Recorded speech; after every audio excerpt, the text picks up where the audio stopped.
لا اقسم بیوم القیامہ ولا اقسم بالنفس اللوامہ ایحسب الانسان ان لن نجمع عظامہ.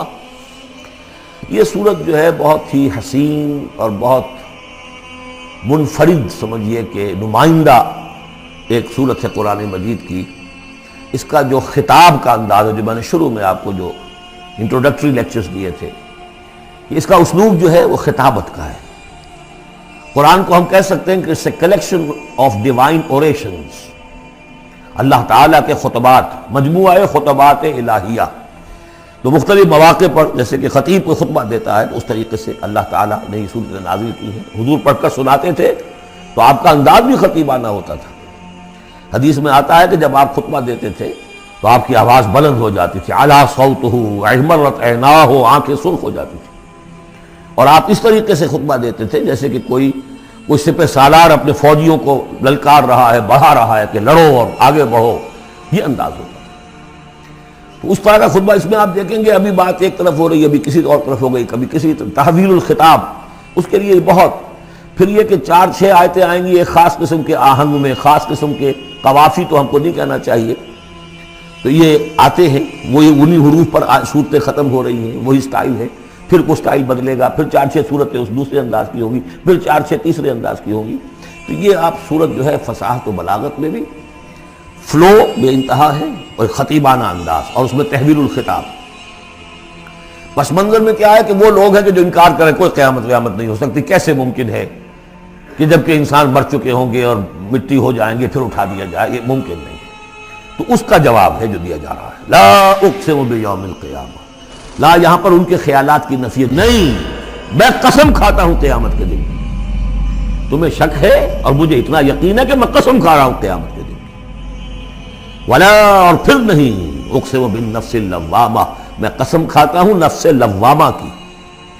نفس لوامہ کون سا نفس انسان میں جسے ہم ضمیر کہتے ہیں، کانشنس، ملامت کرنے والا. مائی کانشنس از بائٹنگ می، میرا ضمیر مجھے ملامت کر رہا ہے. کوئی آپ برا کام کرتے ہیں تو ضمیر اندر سے کچھ شے ہے، تو کیوں ہے یہ؟ اگر کوئی نیکی نہیں، بدی نہیں، تو یہ اندر کی خرش کیوں ہو جاتی ہے؟ اور اگر یہ نیکی ہے اور بدی ہے تو اس کا نتیجہ نکلنا چاہیے کہ نہیں؟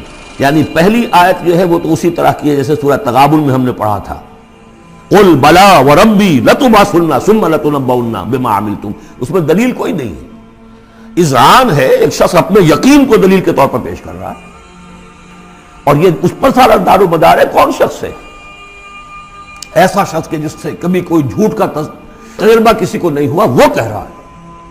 سیرت و کردار جو ہے محمد رسول اللہ کی، وہ گویا کہ دلیل کی حیثیت رکھتی ہے اس قول کے پیچھے.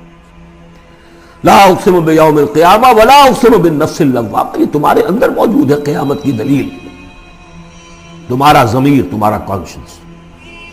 ایحسب الانسان ان لن نجمع عظامہ، کیا انسان یہ گمان کرتا ہے ہم اس کی ہڈیاں جمع نہیں کر سکیں گے؟ بلا قادرین، کیوں نہیں، ہم پوری طرح قادر ہیں. علی ان نسوی بنانا، یہاں کنہ محذوف سمجھنا چاہیے. بلا کنہ قادرین علی ان نسوی بنانا، بس کہ ہم اس کی ایک ایک پور کو برابر کر دیں گے. بل یرید الانسان لیفجر امامہ، اصل سبب جو ہے آخرت کے انکار کا وہ یہ ہے کہ انسان چاہتا ہے کہ فسق و فجور جس کا عادی ہو گیا اسے جاری رکھے. عام خوری چھوڑنی نہیں، جس عیش کا خوگر ہو گیا ہوں اس کو چھوڑ نہیں سکتا. قیامت کو مانوں گا تو پھر دیکھنا پڑے گا کیا غلط ہے، کیا صحیح ہے، کیا جائز ہے، کیا ناجائز ہے. اس لیے جیسے کہ بلی کو دیکھ کر کبوتر آنکھ بند کر لے، اب ظاہر بات ہے کہ وہ بلی تو نہیں ختم ہو جائے گی.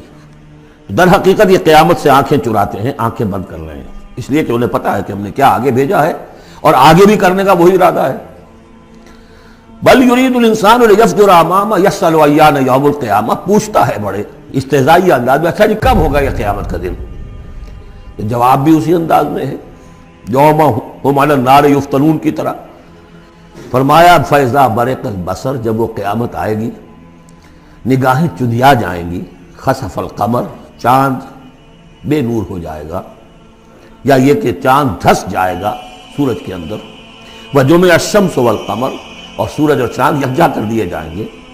یہ جو ہے کشش ثقل کا جو باہمی ثقل ہے ان کروں کا، اس کے نظام میں ذرا سی کہیں گڑبڑ ہو اور پھر تو یہ سب کے سب ایک دوسرے سے ٹکرائیں گے.